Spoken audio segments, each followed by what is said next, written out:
Hello, Height families. I am here with your video message. There is a lot of information in the news you can use this week, so please make sure you take some time out this week to go through some of the information regarding our reopening plans. First, I would like to say that the district has notified us that they are going to be making phone calls to families related to the AABB hybrid schedule. Totally fine. However, we are asking you, because we've already established this and made phone calls to most people and got information on if they already needed to make a change. So we are asking you, instead of filling out the form that the district gives you, because it will change your information in Infinite Campus, we've already entered it if you have notified us that you need a change. So instead of calling the district hotline that they're going to send out and filling out the form that they are sending you to make that change, please just call us and let us do it, because we have already made a lot of those changes this past week. And whatever you do at the district level is going to reverse or complicate what we have already established. So to make sure that we get your schedule and your in-person or VLA selection accurate, please do not fill out that form anymore, that intent to return form anymore. Do not make any more changes in that. Just call us and we will make the changes on our documents, because we cannot keep up with that district form if it only populates every 24 hours and you've made changes. We might not get that up-to-date information. So if you have a change from what the letter is that you should be receiving this week in your AABB schedule, please call us and let us know. And if you have selected VLA and would now like to make the change to in-person, please call us and let us know, and vice versa. That way we can make sure that we have the accurate information and we can enter it into Infinite Campus as needed.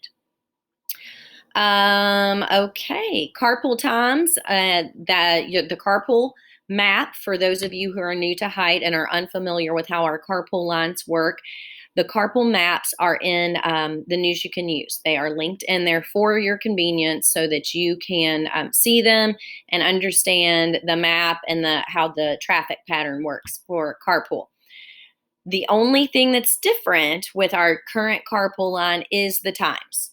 You will be assigned a staggered time to arrive and a staggered time to dismiss to help encourage and promote social distancing.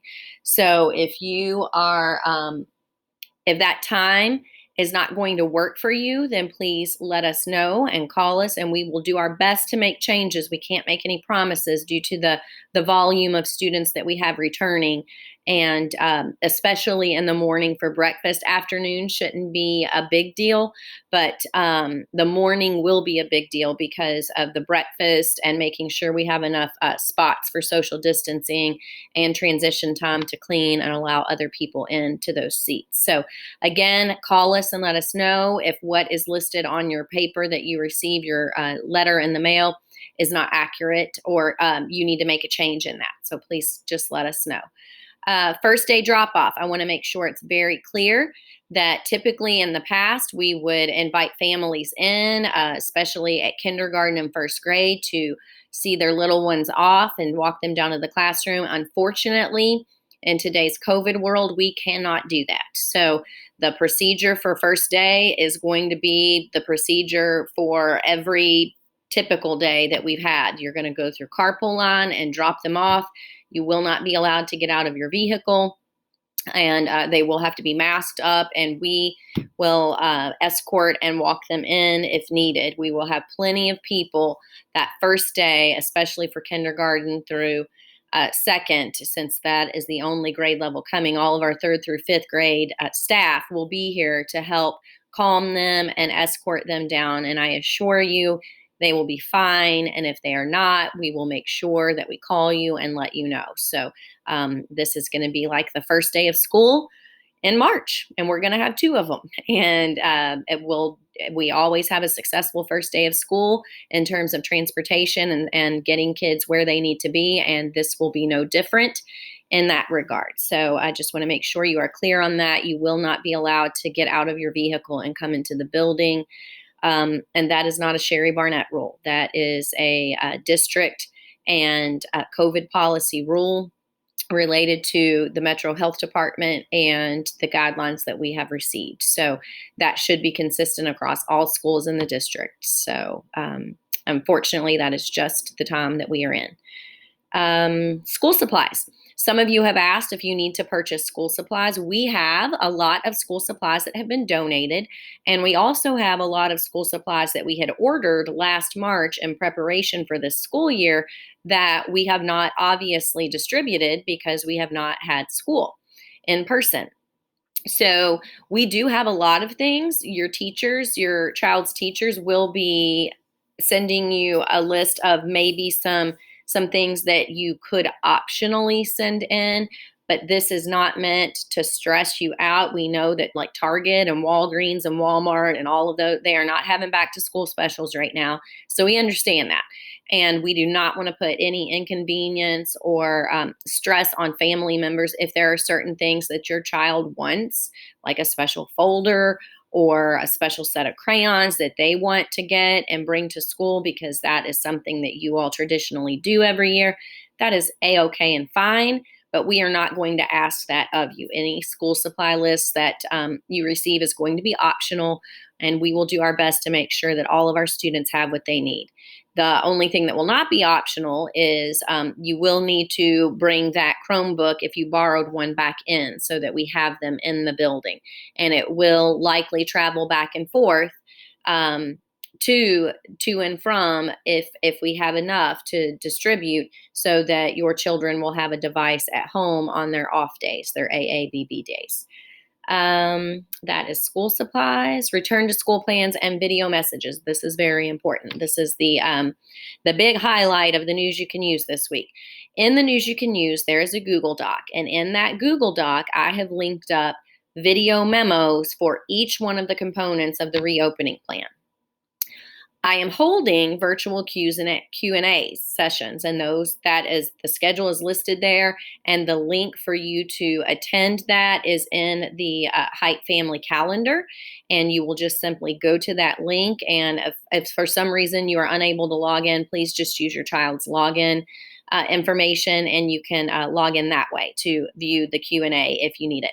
What I am asking you all to do is please, please, please read through the reopening plan document or listen to the reopening plan video. And I even have put the time limit so you know what you're getting into when you start that video on how much time commitment you have to listen to the whole video.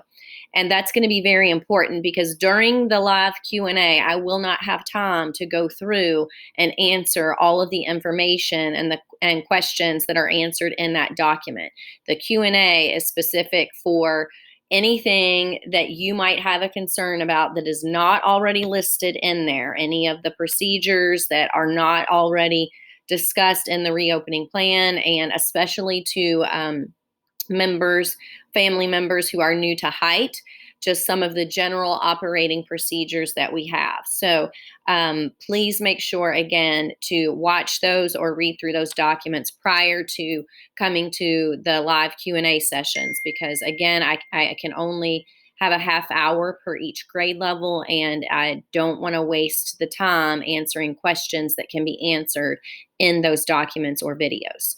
That being said, I have scheduled a dedicated time for each grade level. If you have multiple children, you do not need to attend multiple grade levels. This is not a teacher thing. This is not teachers going over what it's going to look like in their classroom. This is a school-wide thing that I will be going over what it's going to look like school-wide for our reopening plan in general. So your teachers will give you more information on specific guidelines and expectations in the classrooms. Some of them might hold a live Q&A. Some of them might just send communication home via email or School Connects or School Messenger for you.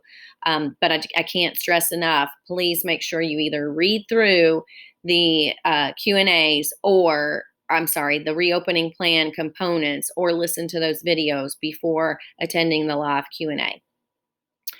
And that is it. We are very, very, very, very, very excited to open our doors and welcome these smiling faces.